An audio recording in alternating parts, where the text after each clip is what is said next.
किसान भाइयों, गेहूं की फसल में पहला पानी देते समय, पहली सिंचाई करते समय खरपतवार के ऊपर नियंत्रण करना बेहद ज़रूरी हो जाता है। क्योंकि यदि एक बार आपकी फसल के ऊपर खरपतवार हावी हो जाता है तो फसल की ग्रोथ को दबा देता है, फसल को नीचे दबा लेता है, जिसकी वजह से फसल के उत्पादन में, पैदावार में काफ़ी हद तक कमी आ जाती है। तो आज के इस वीडियो में हम बात करेंगे जो गेहूँ की फसल में दो प्रकार का खरपतवार होता है। एक तो चौड़ी पत्ती का खरपतवार होता है, घास होता है, दूसरा संकरी पत्ती का खरपतवार या फिर घास होता है। तो इन दोनों ही खरपतवार के लिए हम आपको 8 प्रकार की सबसे अच्छी खरपतवार नाशी दवाओं के बारे में जानकारी देंगे, जिनसे खरपतवार का परमानेंट सॉल्यूशन आपकी फसल में हो जाएगा। सबसे पहले मैं बात करूंगा चौड़ी पत्ती वाले खरपतवार हैं उनके लिए 2 प्रकार की दवाइयों के बारे में। दूसरा जो संकरी पत्ती के खरपतवार हैं, पतली पत्ती के जो खरपतवार हैं, उनके लिए 2 प्रकार की अलग से आपको खरपतवार नाशक दवाइयों के बारे में बताऊंगा। इसके अलावा 4 ऐसी खरपतवार नाशक दवाएं हैं जिनसे आपको आपका जो चौड़ी पत्ती का घास है, चाहे संकरी पत्ती का खरपतवार है, घास है, तो सभी प्रकार के खरपतवार आपके एक ही दवाई से नष्ट हो जाएंगे। तो ऐसी 4 प्रकार की दवाओं के बारे में भी हम बात करेंगे। चलिए शुरू करते हैं। सबसे पहली बात तो कि हमें खरपतवार नाशक का स्प्रे गेहूं की फसल में कब करना चाहिए। बिजाई के 30 से लेकर 35 दिन तक जब आपकी फसल में खरपतवार या फिर जो घास है वो 2 से 4 पत्तियों के बीच में होता है, 2-4 पत्तियों के आसपास होता है, उस टाइम के ऊपर आपको खरपतवार नाशक स्प्रे का दवाई का स्प्रे करना चाहिए। पहली बात, सिंचाई करने के 1-2 दिन के बाद में आपको खरपतवार नाशक का स्प्रे करना है। डोज का ज़रूर ध्यान रखें। यदि आप कई बार डोज कम डालते हैं तो घास सही से नहीं जल पाता, खरपतवार सही से नहीं जल पाता। इसके अलावा कई बार किसान क्या करता है, घास यदि बड़ा है तो किसान दवाई की डोज फालतू डाल देता है, ज़्यादा डाल देता है, जिसकी वजह से गेहूं में पीलापन आ जाता है, फसल की ग्रोथ, फसल की बढ़वार रुक जाती है। तो ऐसी गलती आप बिल्कुल भी ना करें। खरपतवार नाशक दवाओं के साथ आपको स्टिकर, जिसको आप चिपको भी बोलते हैं, तो इनका आपको ज़रूर प्रयोग करना है। इससे एक तो रिज़ल्ट बढ़िया मिलता है और जल्दी इसका दवाई का असर होता है। तो ये बात आप ध्यान ज़रूर रखें। चलिए बात करते हैं दवाइयों के बारे में, खरपतवार नाशक दवाओं के बारे में। सबसे पहले मैं बात करता हूं चौड़ी पत्ती का जो खरपतवार गेहूं में होता है, जैसे कि बथुआ है, जंगली पालक है, कृष्ण नील है, पीत पापड़ा है, कांग्रेसी घास है, गाजर घास है, जंगली बथुआ है, पत्थर चट्टा है, सरसों है। तो ये चौड़ी पत्ती वाले कुछ खरपतवार हैं जो गेहूं की फसल में आमतौर पर देखे जाते हैं। इनके लिए जो दवाएं हैं, सबसे पहले तो 2,4-D अमाइन साल्ट 58% जो अल फॉर्मुलेशन में आता है। इसके अलावा 2,4-D 3-4 प्रकार की आती हैं। 2,4-D इथाइल ईस्टर जो 38% इसी फॉर्मुलेशन में आती है। इसका प्रयोग भूलकर भी ना करें, ये बहुत ज़्यादा हानिकारक होती है। जो आपकी अगली फसल है उसके सीड जर्मिनेशन में प्रॉब्लम आएगी। यानी कि आप गेहूं के बाद में यदि कपास लगाते हैं, कॉटन लगाते हैं, तो उसके जो अंकुरण में आपको काफ़ी दिक्कत देगी। तो इसलिए इससे बचने की कोशिश करनी चाहिए। 2,4-D अमाइन साल्ट जो मैं आपको यहाँ पर बता रहा हूँ 58% असल फॉर्मुलेशन में आता है, तो आप इसका उपयोग आसानी से कर सकते हैं।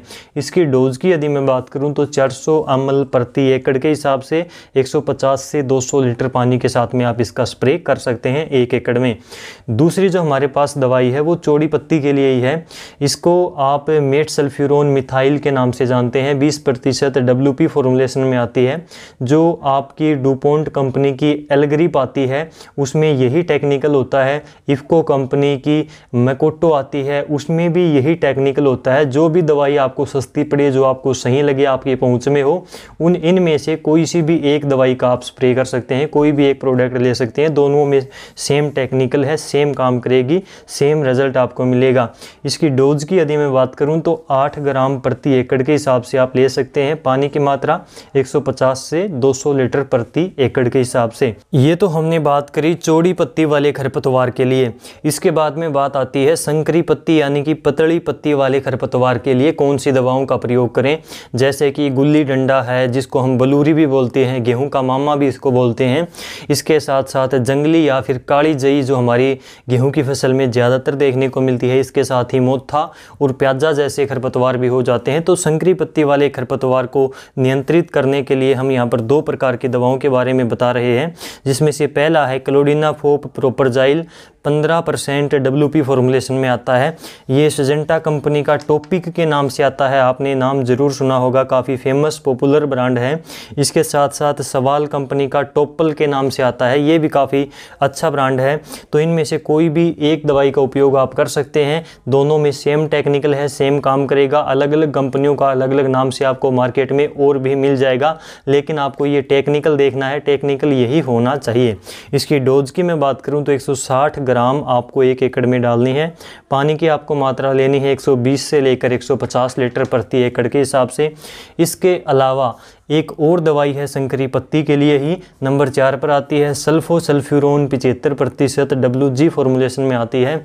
सुमिटोमो कंपनी की लीडर के नाम से आपको मिल जाएगी, और इसके साथ ही घरडा कंपनी की सफाल 75 के नाम से आपको ये मिल जाएगी। तो इनमें से कोई भी एक प्रोडक्ट आप ले सकते हैं। डोज की मात्रा की बात करूं तो 13 ग्राम प्रति एकड़ के हिसाब से इसकी डोज रहती है। पानी वही आपको 150 से 180 लीटर के आसपास लेना है 1 एकड़ में। ये तो बात हुई चौड़ी और संकरी पत्ती के लिए अलग अलग खरपतवारनाशक दवाओं की।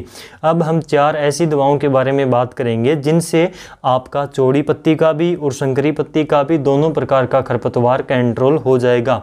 जिसमें से हमने यहाँ पर पहले ही बात करी थी 2,4-D अमाइन 58% असल के बारे में, तो ये आप 250 ml लें, और इसके साथ में क्लोडिनाफोप प्रोपरजाइल 15% WP जो हमने ऊपर बात करी थी, तो इन दोनों को मिक्स करके क्लोडिनाफोप आपको 100 ग्राम लेनी है और 2,4-D आपको 250 ml लेनी है। दोनों को अलग अलग घोल बनाकर स्प्रे करते समय इनको मिक्स करके तुरंत इसका छिड़काव कर देना है। 150 से लेकर 200 लीटर तक आप पानी की मात्रा इसके साथ में ज़रूर लें। इसके अलावा चौड़ी और संकरी पत्ती दोनों के लिए हमारे पास एक मिक्स कम्बिनेशन आता है, जिसको आप सवाल कंपनी के संदेश के नाम से खरीदते हैं, UPL कंपनी का वेस्टा के नाम से आता है। इनमें क्लोडिनाफोप प्रोपरजाइल 15% होता है, जिसके बारे में हमने ऊपर बात करी। इसके अलावा मेट सल्फ्यूरोन मिथाइल 1% होता है। तो इन दोनों का मिक्स कम्बिनेशन आता है, चौड़ी पत्ती वाले का और संकरी पत्ती वाले का। तो दोनों प्रकार के घास को ये जलाएगा। एक ही दवा में दोनों टेक्निकल आते हैं। इनकी डोज की बात करूं तो 160 ग्राम 1 एकड़ में इसकी डोज रहती है। 150 से लेकर 200 लीटर पानी आप ज़रूर 1 एकड़ में डालें ताकि आपको अच्छा रिजल्ट मिले। इसके अलावा नंबर 7 पर हमारी है सल्फोसल्फ्यूरोन 75%, और इसके साथ में आता है मेट सल्फ्यूरोन 5% WG फॉर्मुलेशन में। इन दोनों टेक्निकल का मिक्स कम्बिनेशन आता है, यानी कि एक ही प्रोडक्ट के अंदर ये दोनों टेक्निकल आपको मिल जाएंगे। UPL कंपनी का टोटल के नाम से आता है, सवाल कंपनी का 67 के नाम से आता है। तो इनमें से कोई भी आप ले सकते हैं।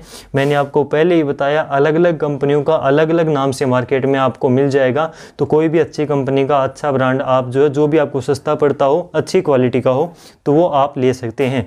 डोज की बात करूं तो 16 ग्राम प्रति एकड़ के हिसाब से 150 से लेकर 200 लीटर पानी की मात्रा के साथ में आप इसका उपयोग करें।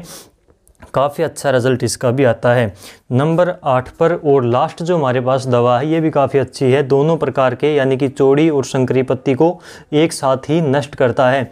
क्लोडिनाफोप प्रोपरजाइल 12% और इसके साथ ही मेट्रीब्यूजियन 42% WG फॉर्मुलेशन में आता है। ये मिक्स कॉम्बिनेशन आता है। एक ही प्रोडक्ट में दोनों टेक्निकल आपको मिलते हैं, एक ही स्प्रे से काम हो जाएगा। UPL कंपनी का सगुन 2111 के नाम से आता है। इसकी डोज रहेगी 200 ग्राम प्रति एकड़ के हिसाब से। इसके अलावा क्रिस्टल कंपनी का एशियम 9 के नाम से आता है। जो क्रिस्टल कंपनी का एशियम 9 है, इसमें क्लोडिनाफोप 9% होता है। मेट्रीब्यूजिन इसमें 20% WP फॉर्मुलेशन में आता है। तो इसकी डोज की यदि मैं बात करूं तो 240 ग्राम प्रति एकड़ के हिसाब से इसकी डोज रहती है। 120 से लेकर 150 लीटर पानी के साथ में आप इसका स्प्रे कर सकते हैं 1 एकड़ में। और एक बात का आप ध्यान जरूर रखें, सल्फोसल्फ्यूरोन का आप जहां पर भी स्प्रे करते हैं उस खेत में अगली जो आप फसल उगाते हैं वो ज्वार, बाजरा, लोबिया, मक्का और जो ग्रीष्मकालीन मूंग होता है वो बिल्कुल भी ना बोएं। इसके ऊपर इसका विपरीत प्रभाव पड़ता है, इसके जर्मिनेशन में प्रॉब्लम होती है। तो ये फसलें आप उस खेत में ना लगाएं जहां पर आप सल्फोसल्फ्यूरोन का छिड़काव करते हैं। तो इस चीज़ का आप ध्यान रखें और इस वीडियो को दूसरे किसान भाइयों के साथ में ज़्यादा से ज़्यादा शेयर करें ताकि सही समय पर उन तक जानकारी पहुंच सके। इसी प्रकार की खेती बाड़ी की नई नई जानकारी के लिए आप डियर किसान यूट्यूब चैनल को सब्सक्राइब कर सकते हैं। इस वीडियो में बस इतना ही। नमस्कार, जय हिंद।